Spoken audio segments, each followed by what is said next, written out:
Bora lá, nação, analisar nesse momento a imprensa esportiva falando sobre o Flamengo, sobre a partida que o Flamengo fez contra o Volta Redonda. Vamos analisar aqui o programa Jogo Aberto, a Renata Fã e o Denilson falando sobre o Flamengo. E tem também os comentaristas do programa Os Donos da Bola do Rio de Janeiro, falando sobre quem deve ser o titular no Flamengo, Pedro ou Gabigol. Tivemos aí a última partida do Flamengo com Volta Redonda, o Gabigol marcou um gol, o Pedro também marcou de pênalti, inclusive teve o lance que o Pedro perdeu o pênalti e o juiz mandou voltar porque o goleiro se adiantou. E aí fica a questão, quem deve ser o batedor oficial de pênalti do Flamengo? E também, quem deve ser titular, Pedro ou Gabigol? Vai nos comentários, vamos debater isso aqui. Escreve que eu vou responder, vou dar minha opinião pra vocês também.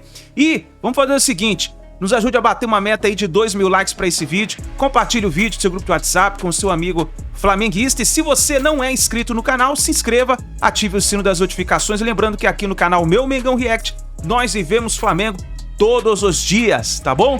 Então tamo junto, vamos pro vídeo de hoje. Créditos, canal Os Donos da Bola, RJ, link na descrição. Bora pras notícias do Flamengo. O Flamengo venceu o Volta Redonda por 3-0. Teve gol do Gabigol, teve gol do Pedro, teve gol também do Ayrton Lucas e teve reclamação do Tite com o gramado do Maracanã. Tite optou por poupar alguns atletas e teve em seu ataque Luiz Araújo, Gabigol e Bruno Henrique. No gol, Rossi deu lugar a Matheus Cunha e no meio-campo, duas mudanças. Alan e Vitor Hugo nas vagas de Pulgar e Gerson. É uma disputa sadia, com muito respeito, mas cada um quer jogar. Eu quero jogar e vou brigar para jogar, mas sempre com respeito, honestidade e trabalho, né? Para aproveitar a oportunidade, Gabigol se movimentou a todo instante e não demorou para balançar as redes. Aos 8 minutos, ele recebeu um passe açucarado de Luiz Araújo para abrir o placar. E vai-se embora o Flamengo. Vai com o Luiz Araújo pelo meio. Gabigol! Cê tá louco! Gol!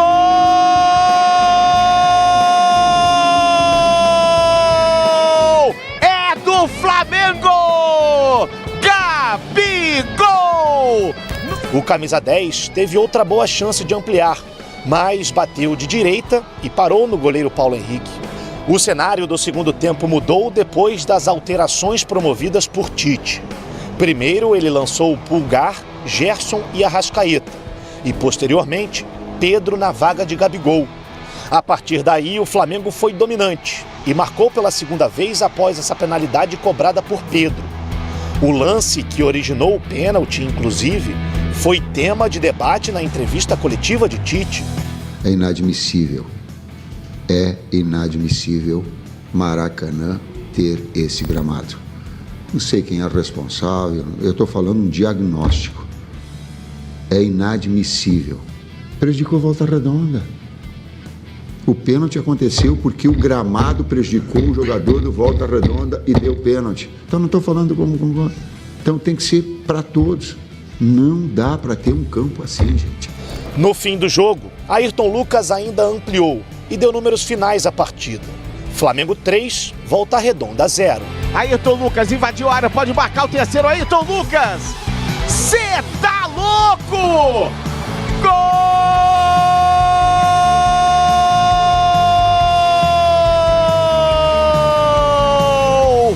Do Flamengo!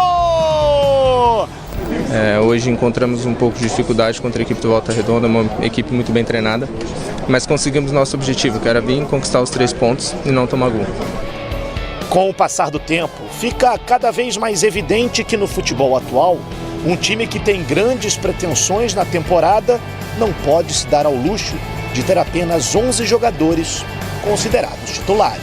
Desde quando eu cheguei aqui sempre foi um elenco recheado, né, de jogadores com muita qualidade, e isso é bom pra gente, é bom pro torcedor, que consegue ver um elenco cheio de muita qualidade, e a gente tem que estar pronto, tem que estar elevando o nível cada jogo, cada semana, porque é isso que o Flamengo pede, e espero que a gente possa, como eu falei, ter o nosso melhor no nosso coletivo individual, espero que todos estejam bem a cada jogo. A sensação que tenho é que o Tite está equilibrando mais essa disputa entre Pedro e Gabigol. A torcida tem um carinho pelo Gabigol, mesmo perdendo pênalti, por exemplo, no jogo contra o Vasco, poderia ter saído com 1-0 no placar o Flamengo. O Gabigol continua, pelo seu histórico, pelo seu currículo no Flamengo, com moral, com o torcedor principalmente. Legal ele colocar Bruno Henrique e Gabigol, uma dupla que já trouxe tantas alegrias ao Flamengo, não é? Mas a gente vê também que o Flamengo precisa girar esse elenco. Hoje, acho que a matéria ela foi muito feliz. Você precisa mostrar que esses jogadores têm condições e que têm oportunidades, porque a disputa é intensa por posições. Intensa e o Tite sabe muito bem gerenciar esse tipo de qualidade de grupo, né? É um cara que eu acho que faz isso com excelência. A corda está sempre esticada dentro do trabalho do Tite. Então não dá para você relaxar, não dá para você tirar o pé. Você que não está jogando com tanta frequência, o Tite vai estar observando. Então ele tenta manter a disputa interna, obviamente sadia, né? Todo mundo querendo tá jogando, mas com tanta competições que existem aí nessa temporada para o Flamengo, é importante você ter esse elenco com tanta qualidade. Estava falando aqui agora, ele entra com o time, não entra com os principais jogadores, o Gerson ficou fora, a Arrascaeta, o Eric Pulgar, e os três entraram ali no segundo tempo. Você vê que é uma qualidade de elenco muito forte. E ele tá girando. Em outro patamar. O Flamengo tá em outro patamar, realmente.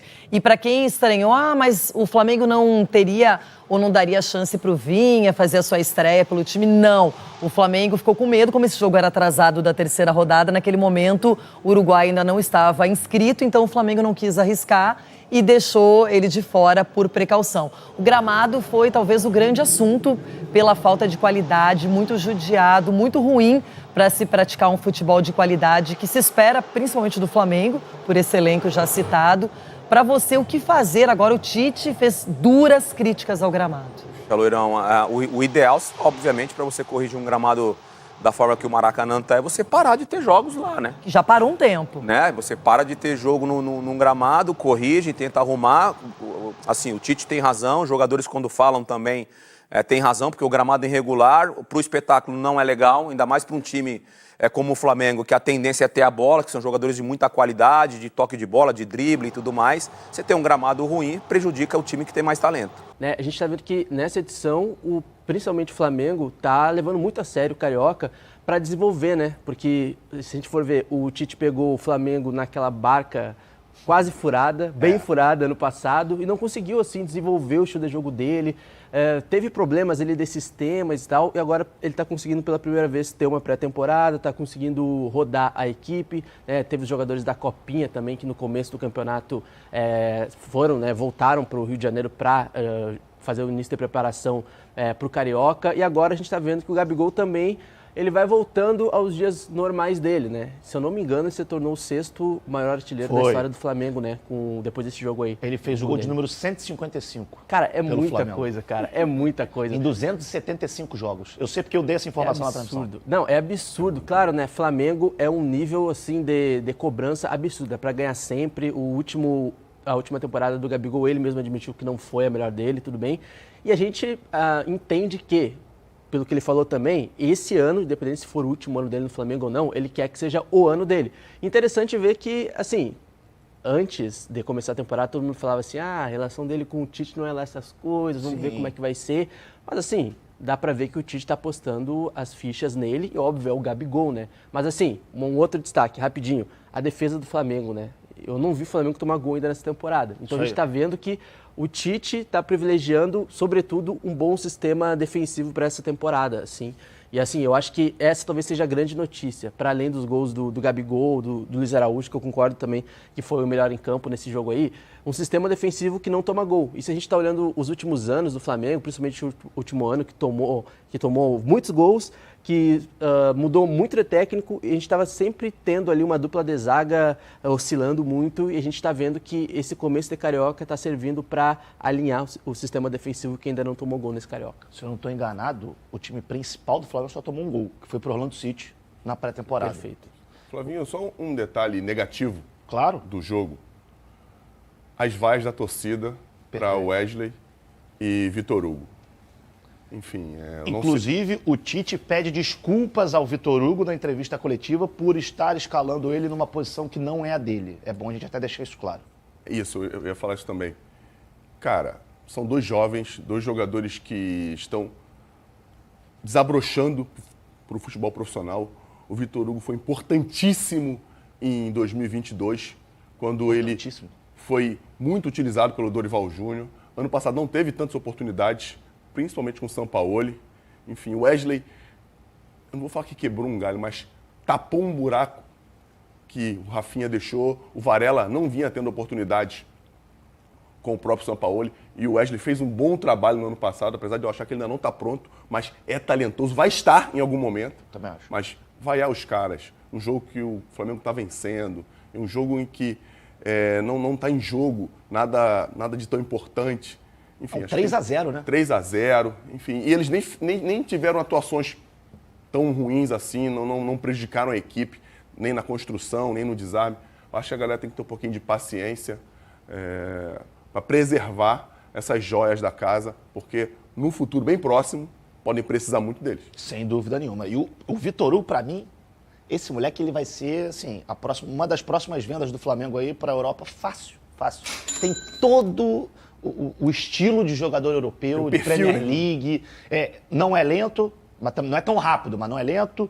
Tem força física, qualidade, técnica. É, para mim, um dos grandes nomes que surgiram do Flamengo nesses últimos anos. Vamos ouvir o Tite falando sobre o De La Cruz e presta muita atenção na fala do Tite, porque eu acho que ele deu indícios aí de como ele pretende usar o uruguaio. Vamos ouvi-lo.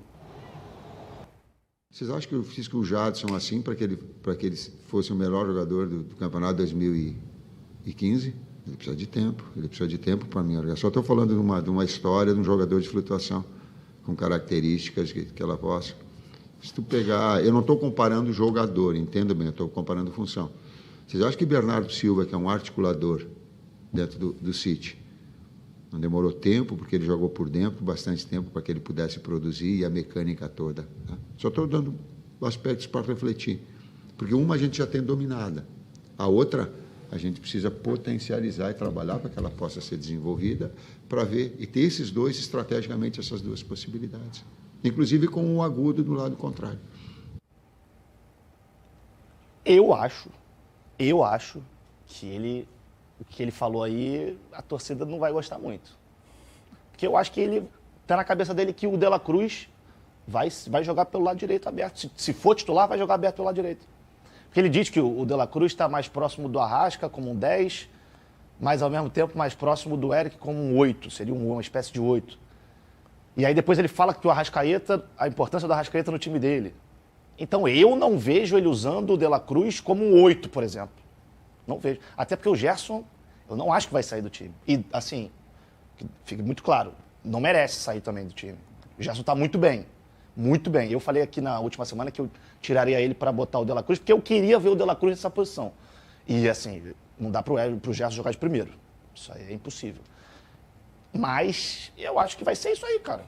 E, assim, a torcida do Flamengo vai ter que aceitar, meu parceiro. Não tem jeito. O legal é isso, né? Porque todo mundo fala, tira fulano, tira Beltrano, mas bota quem? Para fazer o quê? Como? Por quê? Tem algumas perguntas que tem a resposta ao Tite, dentro das convicções dele. E é legal, eu também concordo com você em quase tudo, mas a gente ainda não viu o De La Cruz adaptado a essa posição. Vamos ver como é que faz, porque no jogo que ele entrou, não sei se o Flamengo estava num 4-1-4-1 ou num 4-3-3, nesse jogo contra o Volta Redonda. Claro que se defende de um jeito, ataca de outro, porque ele usou muito bem esse corredor direito. Sim. Chegou na área, enfim, fez uma outra ultrapassagem, mas para um meia, para ele jogar no lugar do Arrascaeta, para ser o substituto, ele tem que se movimentar muito mais. Acho que, não sei se foi o Tite que pediu, até para ele ir se adaptando. Sim. Se for, vamos esperar, né? O que tu acha, Luiz? Eu consigo ver ele como meia, jogando ali pela direita, ali, esse lance aí dá pra mostrar ali o posicionamento, né? E é muito louco isso, né? Porque a gente convencionou nos últimos anos do Flamengo, ver naquela posição ali do De La Cruz, no Everton Ribeiro, que é um outro tipo de jogador, um pouco mais de condução, diferente. No River Plate eu via ele muito mais como um jogador jogando mais pelos lados, assim, de campo. Não necessariamente o Bruno Henrique, tá? Mas um jogador com uma condução, não, com velocidade, mas que conduz mais a bola. Então, essa versão dele jogando mais por dentro, nesse sistema do Tite, eu acho interessante. Só tem que ver o equilíbrio disso, né? Agora, no Carioca, dá para testar, vai ser maneiro. Mas se pega, quem sabe, aí uma equipe, até mesmo no Carioca mesmo, ou, enfim, no Brasileirão, numa Copa do Brasil, numa Libertadores, vai ter que achar esse equilíbrio, acho que nesse meio de campo aí mesmo, assim, o jogador consegue recompor bem, mas o jogador consegue também fazer essa tabela com o Luiz Araújo, né? E que belo campeonato, começo do campeonato, né, do Luiz Araújo. Eu acho que rende, tá? Qualquer posição que o De La Cruz jogar, eu acho que ele rende, porque é um jogador muito polivalente. Eu consigo ver algumas similaridades dele com o Arrascaeta, mas nem tanto assim. Eu acho ele um mais atacante do que o Arrascaeta, mais atacante do que meia. Mas eu confio no Tite, cara. O Tite, ele usou aquele exemplo ali do Corinthians de 2015. Isso. Eu tô começando a ver um Flamengo bem Corinthians de 2015, assim. Privilegia bastante a defesa. Pode ser uma equipe que vai tomar poucos gols na temporada, e isso é muito bom para quem viu o Flamengo do ano passado. E um jogador que consegue equilibrar ali. Mas eu acho que ele jogando mais por dentro, assim, o De La Cruz vai ser uma opção interessante. Por mais que eu ache ele um pouco mais atacante pelos lados. Vamos ver o que o Tite vai armar, mas acho que os pontas vão existir. Acho que ficou muito claro pela entrevista do Tite depois desse jogo. A gente tem aqui uma fala do Pedro sobre a disputa, né, a concorrência que ele tem com o Gabigol e que também a gente vê não só no ataque, mas a gente está falando aqui, Arrascaeta e De La Cruz, que podem vir a ser concorrentes por uma posição. No gol, o Matheus Cunha teve a oportunidade na vaga do Rossi. Então, assim, é um elenco que está tomando corpo. E o Pedro falou sobre isso. Vamos ouvir o Pedro. Sempre, né? Desde quando eu cheguei aqui sempre foi um elenco recheado, né, de jogadores com muita qualidade. E isso é bom, né? É bom pra gente, é bom pro torcedor, né, que consegue ver um elenco cheio de muita qualidade. E a gente tem que estar pronto, tem que estar elevando o nível a cada jogo, a cada semana, porque é isso que o Flamengo pede. E espero que a gente possa, né, como eu falei, ter o nosso melhor no nosso coletivo individual. Espero que todos estejam bem a cada jogo. É claro que externamente o discurso tem que ser esse. Até o Matheus Cunha também falou na Zona Mista depois que é uma disputa muito sadia entre ele e o Rossi, que ele aprende muito com o Rossi também. Mas agora eu queria fazer uma pergunta para vocês. Supondo que em algum momento do jogo esteja em campo Pedro e Gabriel. Pênalti. Quem é que bate? Gabriel. Mesmo tendo perdido contra o Vasco? Acho que sim. Pelo histórico. Acho que não tem muita discussão. Pode haver um pedido ou outro, deixa eu bater e o deixar. O De La Cruz batia pênalti no River Plate. Não vai nem tocar na bola. Não vai nem tocar na bola. E um detalhe legal, a galera fala que... aconteceu por várias vezes que o De La Cruz ele é titular do Arrascaeta. Isso. Não no lugar do Arrascaeta, ele é titular e o Arrasca é reserva. Ponto. Não necessariamente um está no lugar do outro. Sim. Mas é um time que joga de forma muito diferente. Joga de forma reativa, um time muito leve, muito veloz. Pra galera esquecer uma coisa da outra. O De La Cruz vai jogar de um jeito na seleção uruguaia e de outro no Flamengo. Ponto. Mas o pênalti é o Gabriel. Não tem discussão, né, Luiz? Ele é difícil, né? Eu prefiro o Gabigol também, mas eu gosto do Pedro batendo pênalti. Só que, assim, esses últimos jogos aí do Gabigol, eu acho que agora vai dando mais uma... Como é que eu posso dizer? Vai deixando o torcedor um pouco mais tranquilo com ele. Eu acho que ele sofreu muitas críticas injustas no ano passado. Não que ele não tenha que ser cobrado, porque é Flamengo, tem que ganhar o tempo todo e tá tudo certo, assim. Mas eu acho que esse ano pode ser um ano da redenção do Gabigol, até para tirar aquele falatório que tinha sobre ele não ter uma boa relação com o Tite. Dá para ver que, enfim, isso já é algo do passado, foi algo bem específico na época da seleção brasileira, muito possivelmente. Mas com certeza, cara, eu acho o Gabigol o melhor batedor de pênaltis, mas eu gosto do Pedro, tá? Não vou mentir também, não. Eu acho que, claro, sem o Gabigol, óbvio que o Pedro é o cara que vai bater. Mas... mais um ano com essa novela, né? Pedro e Gabigol, todo ano a gente fala isso, cara. Eu ia levantar aqui mais uma discussão. Eu acho que o Tite vai conseguir. Eu ia falar aí, gente, será que vai ter como Pedro e Gabigol jogarem juntos? Eu acho que com o tem. Tite? Com o Tite, eu acho que em situações específicas, bem pontuais. Exatamente. Bem pontuais. Acho que não vai... A galera tá aqui com a gente, vai lá no YouTube e diz quem você prefere que jogue. Isso, boa. Quem você escolhe, Gabriel ou Pedro? Boa, e vai assim... ter uma confusão do caramba. Meu Deus, o nego já sai no tapa aí.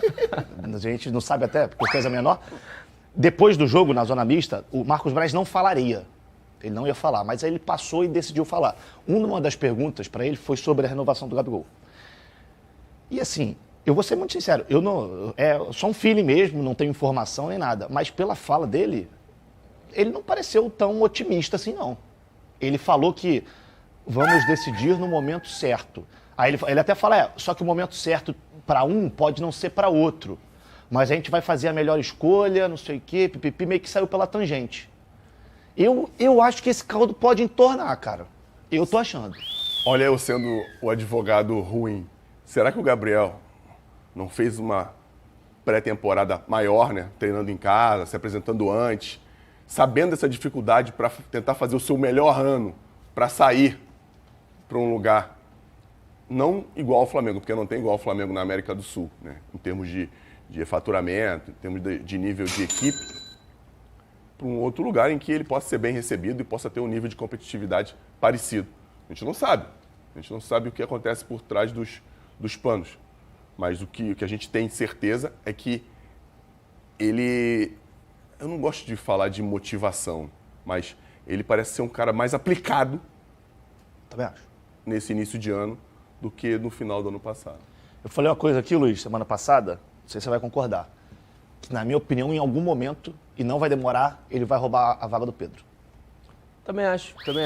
Eu, inclusive, assim, é aquilo, a gente não tem informação, mas acho que na cabeça do Gabigol, independente de qualquer coisa, ele tá lidando como se fosse o ano dele, o último ano dele. E aí depois, lá no final do ano, ver o que acontece. Pode ser que seja campeão da Libertadores, pode ser que a gente tenha um Fica Gabigol lá em dezembro. Isso pode acontecer muito, cara. Isso é suco do futebol brasileiro. Mas eu acho que pra motivação, aí faz muito sentido. O que o Fernando falou é sobre isso. Eu acho que na cabeça dele, ele tá lidando como uma possibilidade de ser a última temporada dele. E talvez seja, de fato. Eu não consigo imaginar agora o Gabigol contra a camiseta. Eu também não. Mas assim, pode ser que aconteça. Mas acho que vai ser um ano até pro torcedor rubro-negro talvez perceber ainda mais a importância dele, né? Porque uma coisa são as críticas, que são válidas ou não, etc. Mas quando chegar lá em dezembro, no final, será que vai, será que não vai? Possivelmente ele esteja novamente entre os artilheiros do Flamengo e do Brasil, porque o ano ruim dele, ano passado, teve 20 gols por aí. Então, assim, o ano ruim dele é... Então, eu acho que esse pode ser o último ano dele. Acho que foram 25, mais de 20. Talvez. O ano ruim dele teve mais de 20 gols, então é isso, né? Não, ele teve um ano ruim, fez ali entre 20 e 25, o Pedro teve um ano ruim e fez 35. Então, acho que... E ele passou boa parte na reserva, né? Isso, foi muito tempo, né? Boa parte na reserva. Bom, a gente ele começou a ser banco com o Vitor Pereira no Carioca. Eu me lembro que eu estava fazendo o último jogo da Taça Guanabara, que foi o jogo que decidiu o título. O Vitor Pereira mexe no time totalmente, entra com o Pedro, o Igor Jesus no meio, e aí depois, no segundo tempo, ele coloca o Gabigol. Mas ali foi o primeiro momento que ele foi reserva por opção do treinador. Tá aí, nação, então, as informações do Flamengo, né? E na sua opinião, quem deve ser, primeiramente, o titular do Flamengo? Pedro ou Gabigol? Ou melhor, qual é a dupla que deve ser titular? Gabigol e Bruno Henrique ou Everton Cebolinha e Pedro? Escreva nos comentários, vamos ver o que a torcida vai falar, qual é a maioria de votos, né, da torcida. Vamos ver o que a torcida vai falar aqui no vídeo. Agora é o seguinte, pessoal, o Flamengo enfrenta o Bangu nesta quinta-feira. O Flamengo tem treino hoje, né, está treinando, e aí quinta-feira começa a volta do Campeonato Carioca, depois do Carnaval. E essa semana teremos novidades sobre Léo Ortiz. Vimos que o Marcos Braz falou na entrevista no sábado, referente aos novos reforços, e provavelmente essa semana teremos um desfecho dessa novela. Ou vai vir ou não. A expectativa, pelas informações que nós temos, é muito boa, é de que Léo Ortiz deve vestir a camisa do Flamengo. Agora, é esperar para ver. O Flamengo está tentando fazer aquela estratégia, como diz o Marcos Braz, gelo no sangue, tentando reduzir o valor, mais do que já propôs, e vamos ver o que pode acontecer. Tamo junto, nação, obrigado por você estar aqui, deixe seu like, se inscreva no canal e daqui a pouquinho a gente traz mais informações para vocês.